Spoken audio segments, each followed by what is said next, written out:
CEIP, Casa Espírita Ilha de Paquetá, trazendo conhecimento através do decodificador Allan Kardec, consolando corações, mostrando o caminho do aprimoramento moral, despertando o espírito imortal em cada um de nós através da doutrina espírita, concedendo o pão do espírito que nos fortalece, dando sentido à vida.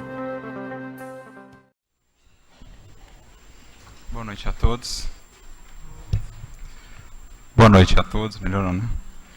É uma grande alegria estar aqui, fazendo parte desse trabalho tão bonito, tão importante. Rogo desde já que Jesus possa nos abençoar a todos, para que tenhamos nesses momentos de fortalecimento do nosso coração, momentos de preencher esse coração com os mais altos ideais da fé, da esperança, da confiança no amparo divino e num futuro melhor, que certamente nos mune de forças e de recursos para que lá fora no mundo, em transição, com suas imensas lutas e desafios, nós possamos ser legítimos obreiros de Jesus, que conta como nunca, com corações, mãos, bocas dispostos a servi-lo no mundo, apesar das lutas. Não foi diferente quando dos primeiros cristãos que encontraram, por acaso, lutas ainda maiores que as nossas, perseguições ainda mais difíceis, mas que demonstraram com as suas vidas o poder do amor. O poder dessa força que é capaz de superar todas as outras forças, a tirania, o materialismo, tudo aquilo que ainda entrava o progresso humano, tudo aquilo que encontra no egoísmo a raiz ou essa grande causa ainda da infelicidade humana, tanto em termos individuais e coletivos. E a reflexão que o Livro dos Espíritos nos propõe nessa noite vai nos conduzir um pouco a esse aspecto, a meditarmos um pouco mais a respeito de egoísmo e do seu oposto, do seu elemento antagônico, aquele que é o seu antídoto e único caminho real para a nossa felicidade duradoura, que é a caridade. Ao ler essa questão que vai trabalhar aí a ingratidão, essa filha legítima do egoísmo, e como muitas vezes ela fere os corações daqueles que já estão buscando amar, nós somos convidados pelos Espíritos e também por Jesus a refletir um pouco mais o que seja o legítimo amor. E onde o amor, aquele amor que o Cristo nos ensinou, encontra a sua real satisfação. Me lembro que, ao ler essa questão, fui logo projetado para uma passagem do Evangelho em que Jesus, de certo modo, dá-nos um desenho do futuro ou do presente que hoje nós vivemos.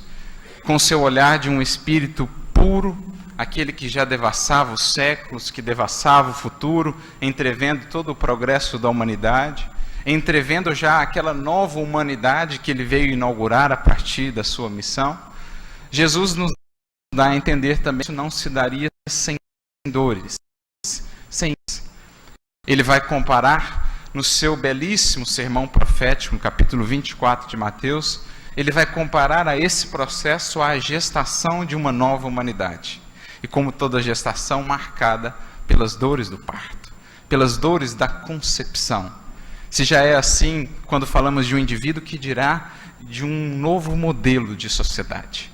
Um modelo onde as relações serão pautadas pela fraternidade, pelo amor, pelo perdão, pela benevolência, pela indulgência, enfim, o quanto ainda temos de trabalhar em nós e todos nós enquanto conjunto para alcançar esse processo. Então, naturalmente, ele não se fará sem dores, porque todo processo de renovação, todo processo de mudança, ou cada escolha implica sempre em renúncias, e a renúncia muitas vezes é dolorosa. Deixar de ser o que temos sido para ser algo novo, traz para nós esse elemento do desconhecido, do novo, que nos traz medo, que nos traz dúvida, que nos traz aflição, e isso muitas vezes traz dores aos corações. E mais do que isso, lidar com modelos secularmente consolidados, como por exemplo o do materialismo, alimentado ou em estreita relação com o egoísmo, o individualismo e todos esses outros ismos que são uma figura da nossa sociedade ainda de hoje, lutar contra esses processos não é algo simples. Vai demandar, sim, muitas lutas, sobretudo intimamente. Sobretudo aquele bom combate do qual o apóstolo Paulo nos fala. Mas quando fazia esse desenho do futuro para nós, falando de todas essas dificuldades da transição, e quanto mais lemos esse capítulo, mais percebemos o quanto está tudo ali descrito, claro, muitas vezes de maneira simbólica, mas está ali descrito. Em determinado momento, no versículo 12 desse capítulo 24, Jesus vai falar uma frase que, de certo modo, acreditamos estar profundamente vinculada com a nossa reflexão de hoje. E por abundar a iniquidade, a caridade de muitos esfriará. Vejam que frase profunda de Jesus. Por abundar a iniquidade em suas diversas formas, a corrupção, o egoísmo, a indiferença, a ingratidão, enfim, todas as suas facetas, as facetas da iniquidade, isso faria com que muitos corações deixassem que a chama da caridade se apagasse. Muitos corações deixariam de amar ou de manter acesa essa chama por conta das dores desse processo, por conta das dificuldades desse processo. É o que Jesus nos convida a refletir e o que hoje aqui está nos sendo falado quando Kardec pergunta: muitos corações sensíveis, por conta desse choque da ingratidão, não deixarão por isso de amar? Não deixarão por isso de serem sensíveis? Não buscarão endurecer-se, em outras palavras, não buscarão esfriar para munir-se ou para evitar essas dores do processo de crescimento? Então é algo que nos convida a refletir aqui com Jesus e com o Evangelho sobre o que é esse processo de desenvolver em nós o amor que o Cristo nos propõe. O que é a caridade em seu sentido mais profundo? Naquilo que é a proposta central também da doutrina espírita.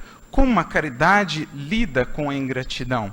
Ou onde está efetivamente a felicidade que nasce dessa convivência ou dessas relações humanas?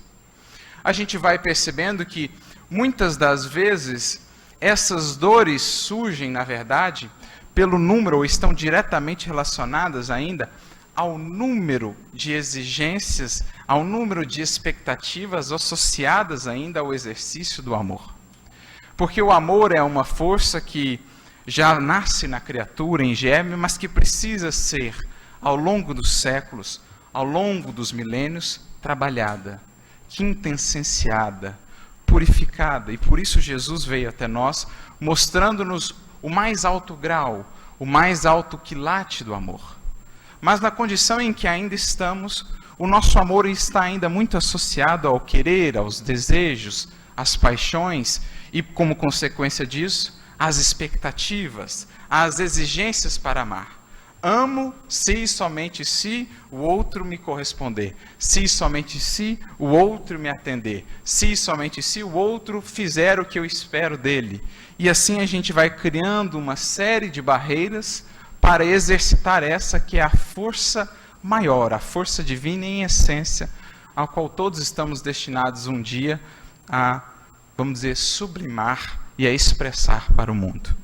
Então, quanto mais exigências ainda o temos para amar, para exercer essa força, essas exigências atuam em nós como barreiras que nos impedem de sentir em maior plenitude, em maior grau, a satisfação pelo simples ato de amar.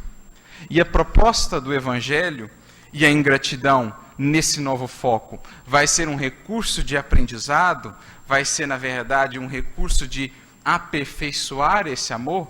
A grande proposta de todos nós, enquanto criaturas, e melhor, enquanto discípulos de Jesus, é aproximar cada vez mais o nosso amor do amor que ele exemplificou. É aproximar cada vez mais o nosso amor ou a nossa maneira de amar daquilo que ele apresentou como sendo o novo mandamento. Amai-vos uns aos outros como eu vos amei. Ou seja, amar como Cristo ama. E como Cristo ama? Já paramos para pensar nisso?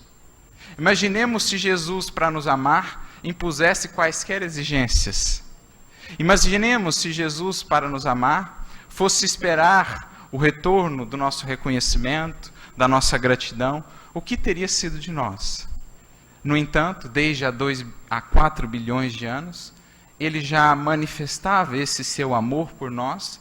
Aqueles que estávamos ainda nos primórdios da evolução, ele já manifestava esse amor por nós, preparando com tanto carinho e com tanto zelo essa casa que hoje nós habitamos.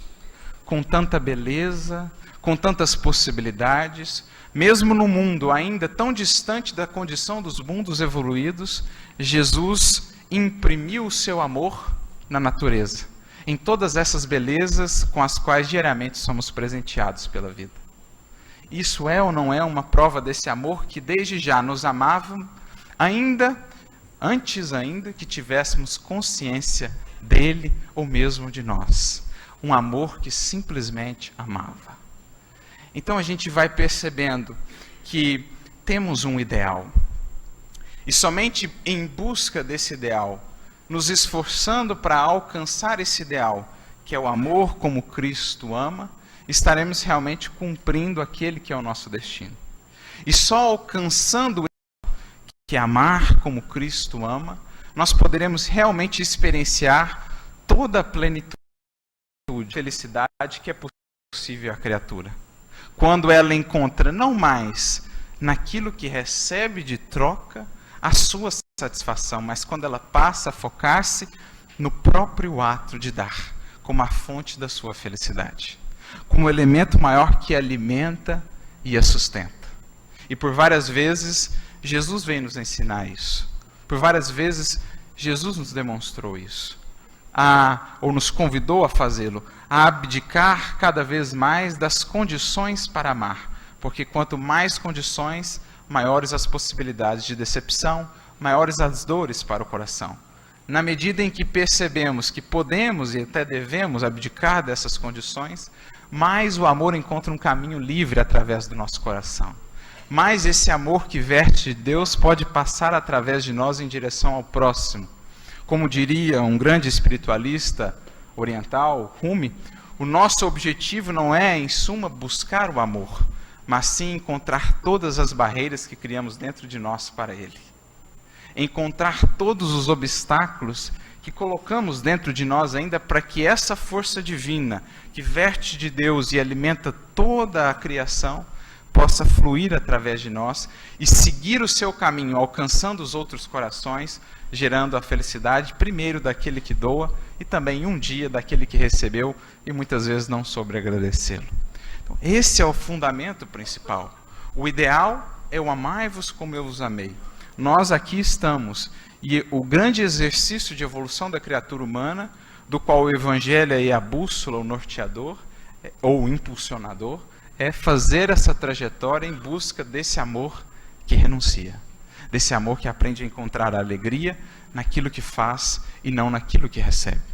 Um exemplo muito bonito em que Jesus vai ilustrar melhor para nós o que é a proposta desse seu amor, se dá naquele diálogo que ele tem com a mulher samaritana. Quando Jesus chega ali àquela mulher e pede que lhe dê água, ela então tem aquele diálogo bem conhecido por todos nós com ele, mas em determinado momento Jesus dirá a ela que buscava água naquele poço: eu tenho a água da vida eterna. Se beberes dessa água, terás sede novamente. Mas se beberes da água que eu lhe der, nunca mais terás sede. No nosso modo de entender, Jesus fazia ali um tratado a respeito do que é esse amor que o Evangelho vai ajudando-nos a descobrir. Porque nos primeiros passos da nossa evolução, buscamos sempre esse amor em postos específicos. Um objeto ou uma pessoa é aquela que vai nos munir dessa água. A satisfação de receber algo de alguém, não que isso seja ruim, pelo contrário, é uma alegria muito grande. No entanto, buscamos apenas nesses poços essa água, em locais, em pessoas, em objetos, em circunstâncias pré-determinadas. Eis, no entanto, que Jesus chega e diz: essa água um dia poderá faltar, porque um dia essa pessoa poderá partir, um dia ela poderá mudar, um dia ela poderá se inimizar conosco, enfim, aquele objeto que nos traz aquela sensação transitória de satisfação, um dia poderá se perder. Enfim, buscávamos o amor nos poços. Eis então que Jesus chega a nós, todos nós, que somos ainda as almas samaritanas caminhando pelo deserto da vida, caminhando ainda pelo deserto de nosso ressequimento espiritual, de nossa alma ainda sedenta de paz, de espírito. de nossa alma ainda frágil, ou de nossa alma ainda infértil em termos de frutos espirituais. Nós todos somos aquela samaritana. Eis que chega o momento em que Jesus nos convida a um patamar além. Quem beber dessa água que eu lhe der, esse nunca mais terá sede. E ele acrescenta: porque a água que eu lhe der se tornará nele numa fonte a jorrar para a vida eterna. Vejamos a beleza disso.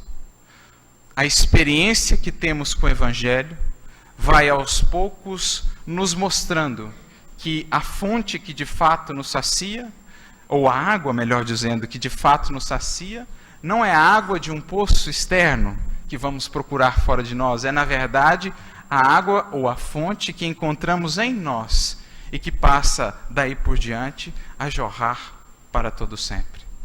A experiência que vamos tendo com o Evangelho vai aos poucos ensinando-nos a voltarmos para dentro de nós em busca dessa fonte, ainda encoberta, a ser escavada, a ser descoberta e a ser posta a serviço do mundo, a serviço das pessoas. Jesus então vem nos dizer que a grande proposta do amor ideal, do amor que o Evangelho nos ensina, não é o amor poço, estagnado, preso em um local específico. É amor fonte, em movimento, amor que se doa, amor que se faz, amor que cria, amor que gera, por onde passa, esperança, felicidade e paz. Quem descobriu isso, que o amor que sacia, ou que a água que sacia não é de poço, mas de fonte, encontrou em si mesmo uma fonte de eterna felicidade, de eterna harmonia, de eterna paz. Porque passa a perceber, assim como a natureza nos ensina todos os dias, que na verdade é mais feliz sempre aquele que serve, sempre aquele que dá. Não é o que a natureza nos ensina todos os dias? A fonte que cumpre a sua tarefa servindo indistintamente a quem quer que seja. É feliz, é alegre, segue cantando pelo mundo, aquele barulhinho gostoso de água, como a demonstrar a alegria de quem serve, a alegria de quem doa-se sem perguntar a quem e sem exigir nada em troca. Mesmo quando é ferido, o que a fonte faz? Quando alguém lhe lança uma pedra, acolhe aquela pedra e segue adiante, servindo, ensinando-nos a grande magia do perdão, que acolhe a ofensa, que acolhe a ingratidão, embala isso no amor e devolve com mais serviço, com mais alegria, com mais amor ainda. Não é o que a fonte nos ensina? Não é o que a árvore nos ensina? Servindo os seus frutos a todos sem perguntar ao quem?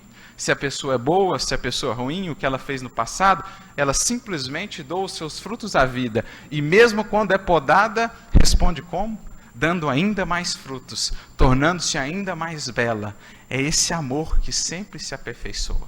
É esse amor que toma as pedradas, que toma as podadas, que toma os ataques, a ingratidão, como elemento de impulso para crescer ainda mais em doação. Não é assim que nós aprendemos com a natureza?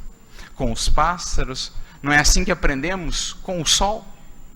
Que consome-se a si mesmo, muitas vezes esquecidos para alimentar toda a vida na terra.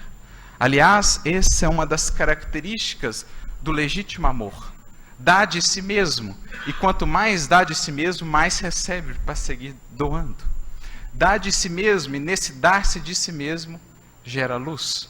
Porque tudo aquilo que gera luz, pensemos na vela, pensemos na luz elétrica, pensemos no sol, tudo aquilo que gera luz consome-se de si mesmo, mas, por isso mesmo, se faz luminoso.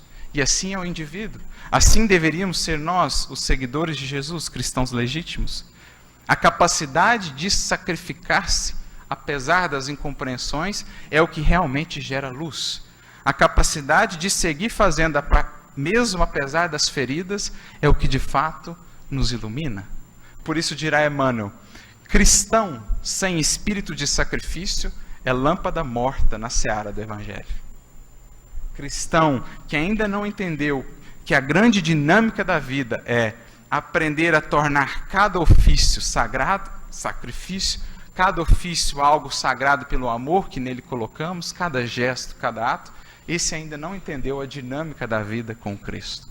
E é o que muitas vezes nós experienciamos quando percebemos que, apesar de termos feito algo de bom a alguém, apesar de termos ajudado esse alguém, por não termos recebido o retorno, isso ainda nos magoa, isso ainda nos fere. Podemos ficar presos na dor, na lamúria ou na lamentação, ou podemos perceber o convite da vida, que na verdade nos convida a olhar para o fato de que o nosso amor ainda precisa ser burilado, que o nosso amor ainda precisa ser trabalhado. E nesse sentido, nós aprendemos a ser gratos pela ingratidão que soframos. Aprendemos a ser gratos, como nos diz o apóstolo Paulo, em tudo dai graças. Aprendemos a ser gratos por tudo, porque de tudo podemos tirar lição para esse que é o nosso objetivo fundamental: crescer e expandir em amor, crescer e expandir em vivência. Então a gente percebe aqui esse convite, os Espíritos nos fazendo esse convite para que passemos, inspirados nesses exemplos dos outros que vieram antes de nós, passemos a analisar as feridas que porventura venhamos a encontrar da ingratidão, passemos a analisá-las com outro sentido. Passemos a nos recolocar na posição de aprendizes, nos libertando do orgulho, da vaidade, que muitas vezes torna essa dor da ingratidão ainda maior, porque na verdade desejaremos ser reconhecidos, porque na verdade desejaremos ainda os aplausos do mundo. Vamos aprendendo a tirar da ingratidão um elemento de autoconhecimento fundamental para a nossa vida espiritual.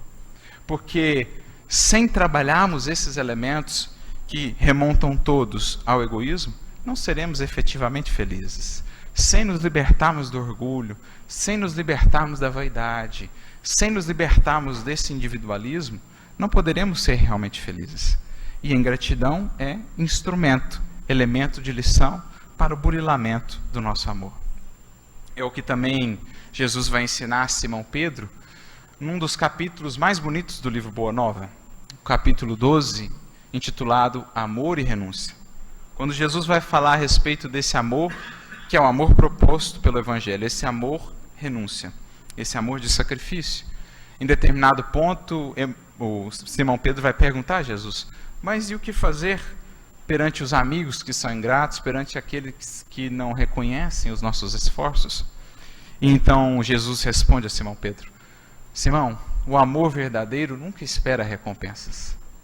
A renúncia é o seu ponto de apoio, assim como o ato de dar é a essência da sua vida. Vejamos só, a força desse amor, o seu ponto de apoio está na capacidade de renunciar, de abrir mão, de dar ao outro o direito de ser como ele é agora, de renunciar a todas as expectativas e pretensões que temos muitas vezes de impor ao outro uma mudança compulsória, de impor ao outro um modo de viver que é o nosso, de amar o outro, na verdade, amando a nós mesmos projetados no outro. O próprio Emmanuel dirá em outro momento que muitas vezes efetivamente ainda não amamos o outro de fato.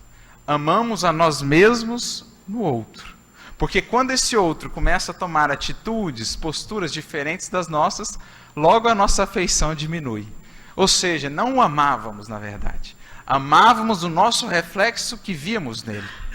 E aos poucos, todo esse processo vai nos ensinando a amar não a nós mesmos nos outros, mas a amar o outro tal qual ele é, dando-lhe o direito de ser como é, compreendendo o momento que está, cientes também de que outros nos compreendem no momento em que estamos. Os nossos benfeitores nos compreendem e nos relevam no momento em que estamos. Então tudo isso passa a ser exercício de amor. Então a renúncia ao ponto de apoio como o ato de dar é a essência da vida. Em outras palavras, quanto mais se dá, mais se vive, mais se fecunda, mais abundante é. Na lógica do mundo, nesse egoísmo feroz em que ainda vivemos, que ainda rege as relações, é a lógica do acumular. É a lógica da gravidade.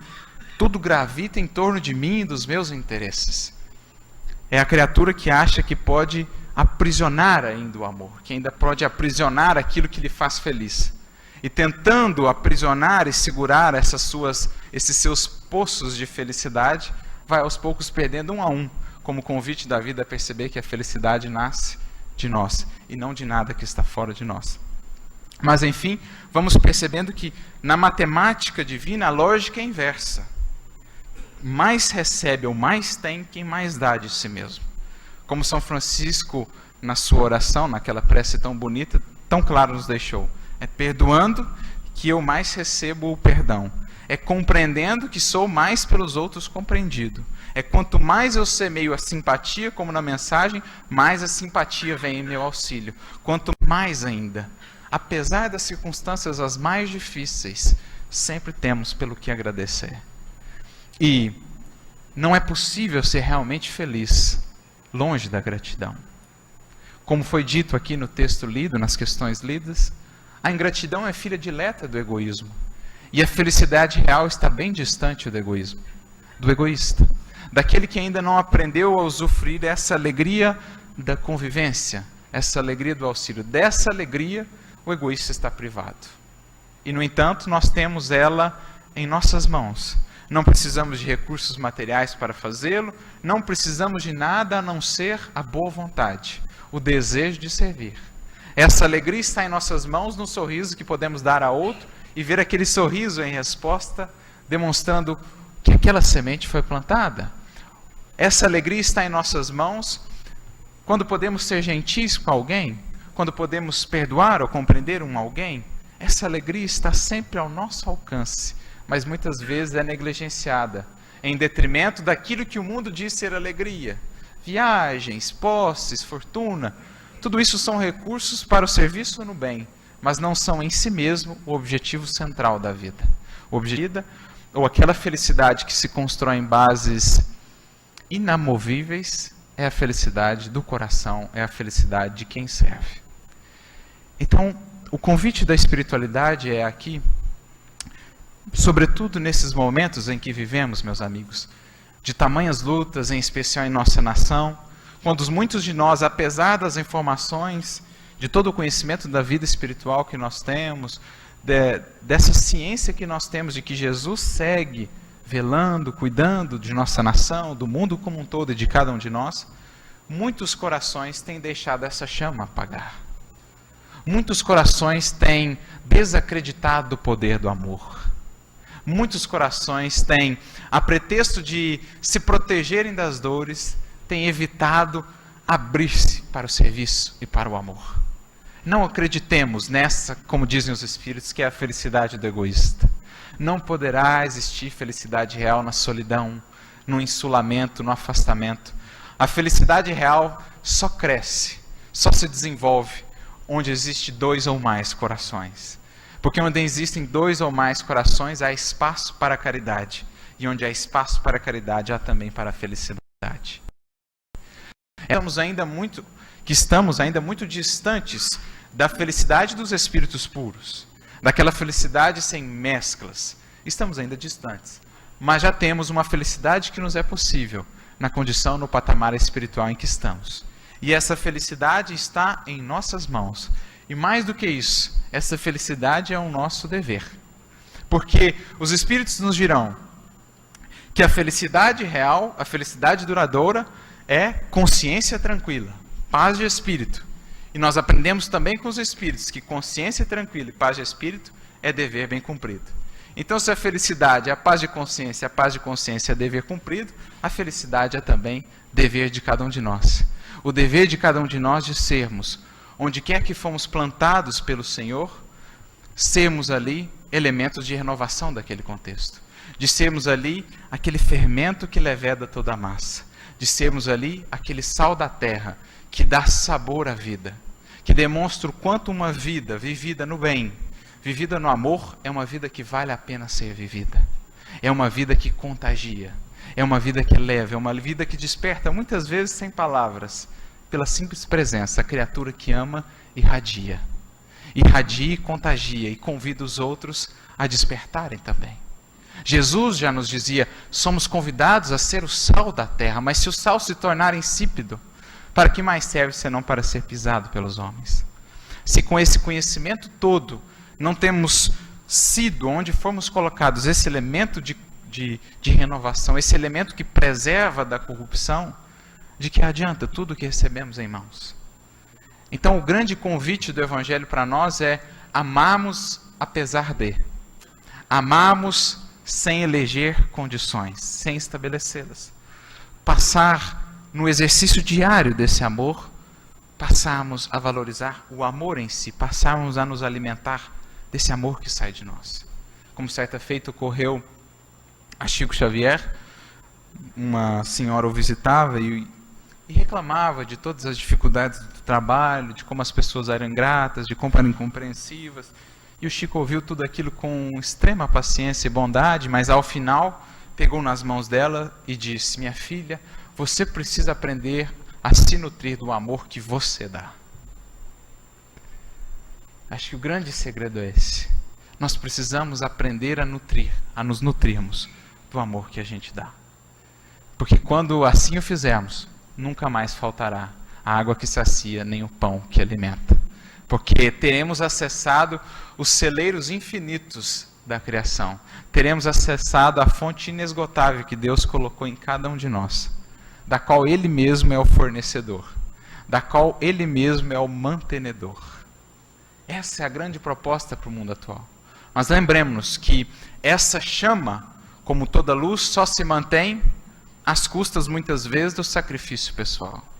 Para que consigamos manter esse coração, essa caridade acesa, é preciso que aprendamos com humildade, a renunciarmos um pouco dos nossos caprichos, a deixarmos de lado os melindres, a nos colocarmos na postura de humildes servidores, conscientes de que o trabalho é o nosso maior tesouro. O tempo que nós temos é um tesouro infinito em nossas mãos. Cada minuto pode ser consagrado ao bem. E não sabemos quanto cada semente lançada poderá gerar de frutos logo ali adiante. Mas sabemos que, tendo sido semeado, cresce, como diz o Evangelho. E felizes são aqueles que desde já escolhem muito bem as sementes que lançam no solo da vida. As sementes já as temos em abundância. Todos os dias nos chegam repletos de oportunidades de trabalho e serviço no bem. Compete a cada um de nós o aproveitamento.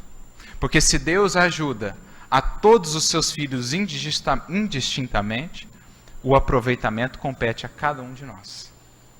As suas bênçãos são como que a chuva, são como que o sol.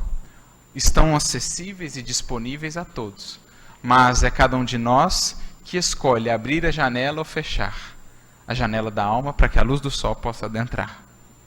A chuva também. Uma definição bonita de Emmanuel, é como se as bênçãos divinas fossem um rio, o rio da graça divina, como ele vai dizer. Só que desse rio retiramos cada um de nós a quantidade dessas graças segundo o recipiente que já pudemos estabelecer no coração. Quanto mais largo esse recipiente, quanto mais esse coração aprendeu a abranger a todos, mais ele consegue recolher desse rio para distribuir. Alarguemos, portanto, a nossa capacidade de amar. Peçamos a Deus esse auxílio, porque com o auxílio dele poderemos amar em patamares que antes não nos julgávamos capazes de fazê-lo. É certo que teremos ainda muitas dificuldades para amar e perdoar como Jesus nos propõe, mas, como nos diz o apóstolo Paulo, tudo nos é possível com aquele que nos fortalece. Aquele que realmente abre a sua vontade, a sua disposição para esse crescimento, será pelo alto sustentado para que consiga fazê-lo. Esse é o convite da espiritualidade. Então, se dores, se pedras das ofensas ou da ingratidão vierem a ferir o nosso coração, curemos essas chagas com amor, com caridade. Não há antídoto ou medicamento melhor, não há bálsamo mais reconfortador do que amar ainda mais. Não acreditemos que é fechando-nos em nós mesmos que poderemos nos privar desse sofrimento, porque o egoísta sofre muito mais. Aquele que se abre à vida, à dinâmica da vida, é aquele que realmente se tornou apto de acolher ou de albergar no coração a felicidade mais legítima da criatura humana, que é a felicidade de ser no mundo um reflexo dos atributos divinos. Exercitemos esse amor nas nossas relações cotidianas e aos poucos estaremos purificando esse amor, quintessenciando para que ele se aproxime cada vez mais daquele amai-vos uns aos outros como eu vos amei. Lembremos-nos da frase de um grande espiritualista, santo da Igreja Católica, São João da Cruz, quando ele nos diz: A alma que caminha no amor não se cansa nem descansa. Ou seja, a alma que caminha no amor é aquela alma que está sempre em busca, em movimento, para servir, para levar, para deixar um rastro por onde passa de luz e de esperança. E ao mesmo tempo, apesar de todo esse trabalho, não se cansa, porque encontra em si mesma, ou nessa conexão que adquire com Deus, a fonte para restabelecer-se. Essa é a proposta, esse é o convite da espiritualidade, que passamos a aprender e a crescer com as circunstâncias as mais adversas da vida. Roguemos a Jesus que clareie o nosso olhar, para que enxerguemos em cada situação o que podemos aprender ali, como podemos crescer ali. Então estaremos realmente vibrando nesse espírito de gratidão, que é uma das condições essenciais para que sejamos felizes desde já com a felicidade que nos é possível. Que Jesus, portanto, nos abençoe a todos, que tenhamos todos um excelente ano, de muitas realizações e de muitas conquistas no bem, sob a inspiração de Jesus. Muita paz. A Casa Espírita Ilha de Paquetá, CEIP, agradece a presença de todos. Deseja que tenhamos uma excelente noite de sono reparador, com descanso do corpo físico. E que nosso espírito possa emancipar-se em missão de trabalho no bem ou em estudos em esferas espirituais mais elevadas.